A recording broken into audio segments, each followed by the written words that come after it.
પહલગામ હુમલાના પગલે ભારતે સિંધુ જળ કરારને સ્થગિત કર્યો તો પાકિસ્તાને પણ તેનો વળતો જવાબ આપતા સિમલા કરારનો અમલ પણ મોકૂફ કરી દીધો।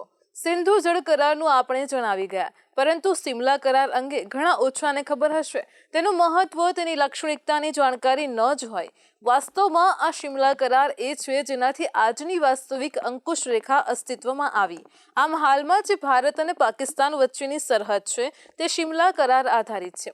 ભારતે 17મી ડિસેમ્બર 1971ના રોજ 14 દિવસના યુદ્ધ અને ભારતે મેળવેલા નિર્ણાયક વિજય પછી યુદ્ધ વિરામના પરિણામે બની હતી। જો કે ભૂતકાળમાં પાકિસ્તાન સિમલા કરારનો અનેક વખત ભંગ પણ કરી ચૂક્યું છે।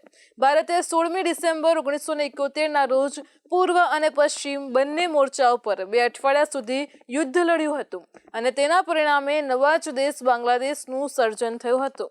આ યુદ્ધમાં 90,000થી પણ વધારે પાકિસ્તાની સૈનિકોએ પૂર્વ પાકિસ્તાન એટલે કે હાલના બાંગ્લાદેશમાં આત્મસમર્પણ કર્યું હતું। પૂર્વમાં શરણાગતિના પગલે પશ્ચિમી પાકિસ્તાનમાં પણ યુદ્ધ વિરામ થતા યુદ્ધનો અંત આવ્યો। આ વિજયના લીધે બાંગ્લાદેશનો જન્મ થયો હતો અને તેના પછી બીજા દિવસે ભારતીય વડાપ્રધાન ઇન્દિરા ગાંધીએ એકપક્ષીય યુદ્ધ વિરામની જાહેરાત કરી હતી। સિમલા કરાર ભારતીય વડાપ્રધાન ઇન્દિરા ગાંધી અને પાકિસ્તાનના વડાપ્રધાન ઝુલ્ફિકાર અલી ભટ્ટો વચ્ચે હિમાચલ પ્રદેશના શિમલામાં થયો હતો।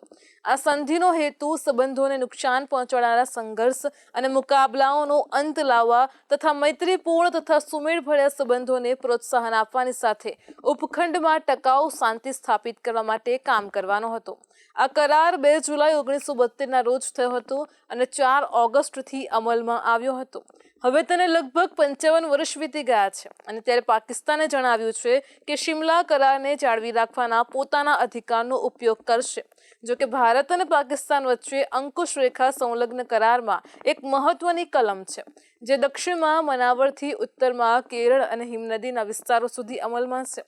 સિમલા કરારની કલમ 4ની પેટા કલમ 1 અને 2 જણાવે છે, કાયમ શાંતિ સ્થાપિત કરવાની પ્રક્રિયા શરૂ કરવા માટે બંને સરકારો સંમત થાય છે કે ભારતીય અને પાકિસ્તાની દળોને આંતરરાષ્ટ્રીય સરહદની તેમની બાજુમાં પરત ખેંચવામાં આવશે। બીજું કે જમ્મુ કાશ્મીરમાં 17મી ડિસેમ્બર 1971ના યુદ્ધ વિરામના પગલે અસ્તિત્વમાં આવેલી વાસ્તવિક અંકુશ રેખાનું બંને પક્ષો દ્વારા સન્માન કોઈપણ પ્રકારનો પૂર્વગ્રહ રાખ્યા વગર કરવામાં આવશે।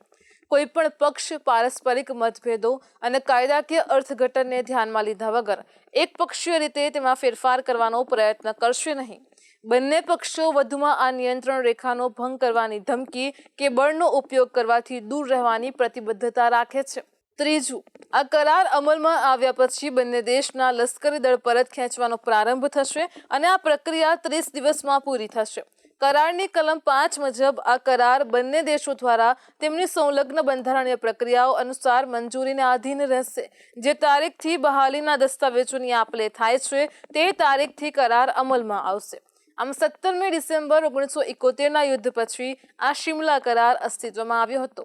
પાકિસ્તાનની જાહેરાત મહત્વની એટલા માટે છે કેમ કે કારણ કે સિમલા કરારમાં યુદ્ધ વિરામ રેખાને નિયંત્રિત રેખા તરીકે ઓળખવાની જોગવાઈ છે। જો પાકિસ્તાન સિમલા કરાર સ્થગિત કરે છે તો તે નિયંત્રણ રેખાની માન્યતા ઉપર પ્રશ્ન ઉઠાવશે। ભારત અને પાકિસ્તાનના લશ્કરી પ્રતિનિધિઓ સંયુક્ત રાષ્ટ્ર દ્વારા મધ્યસ્થી કરાયેલ યુદ્ધ વિરામ માટે 1949માં કરાચીમાં મળ્યા હતા। ભારત પાકિસ્તાનના પ્રતિનિધિ મંડળોએ તે સમયે યુદ્ધ વિરામ રેખા સ્થાપી હતી। 13મી ઓગસ્ટ 1948ના ઠરાવના ભાગ 1ની જોગવાઈ હેઠળ 1 જાન્યુઆરી 1949થી જમ્મુ કાશ્મીરમાં દુશ્મનાવટ ખતમ કરવા માટે યુદ્ધ વિરામ રેખા સ્થાપિત કરવામાં આવી હતી। આ યુદ્ધ વિરામ રેખા દક્ષિણમાં મનાવરથી ઉત્તરમાં કેરન સુધી અને પૂર્વમાં કેરનથી હિમનદીના વિસ્તાર સુધી ચાલે છે। જો કે પાકિસ્તાન આ સિમલા કરારનો અગાઉ ભંગ કરી ચૂક્યું છે। આ પહેલા તેણે 1984માં તેનો ભંગ કર્યો હતો અને તે સમયે પાકિસ્તાને સિયાચીન ગ્લેશિયર પર અંકુશ મેળવવાનો પ્રયત્ન કર્યો હતો। આ રીતે તેણે સિમલા કરારનો ભંગ કર્યો હતો। તેના જવાબમાં ભારતે ઓપરેશન મેઘદૂત લોન્ચ કર્યું હતું અને આખા સિયાચીન ગ્લેશિયર પર કબજો પરત મેળવ્યો હતો। ભારતીય હવાઈ દળ અને ભારતીય ભૂમિ દળે સંયુક્ત રીતે ઓપરેશન પાર પાડ્યું હતું।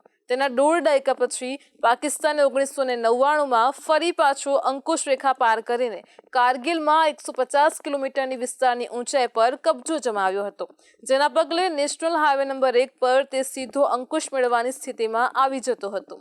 આમ તેણે ફરીથી શિમલા કરારનો ભંગ કર્યો હતો અને આના પગલે ભારતે વળતો પ્રહાર કર્યો હતો અને 500થી વધુ સૈનિકોની કુરબાની પછી કારગિલ પર નિયંત્રણ પરત મેળવ્યું હતું. કારગિલ સંઘર્ષના 4 વર્ષ પછી ભારત અને પાકિસ્તાન નિયંત્રણ રેખા ઉપર યુદ્ધ વિરામ માટે સંમત થયા. 2003થી 2006 સુધી ગોળી ચાલી ન હતી, પરંતુ 2006 પછી પાકિસ્તાને ઘણી વખત કરારનો ભંગ કર્યો છે.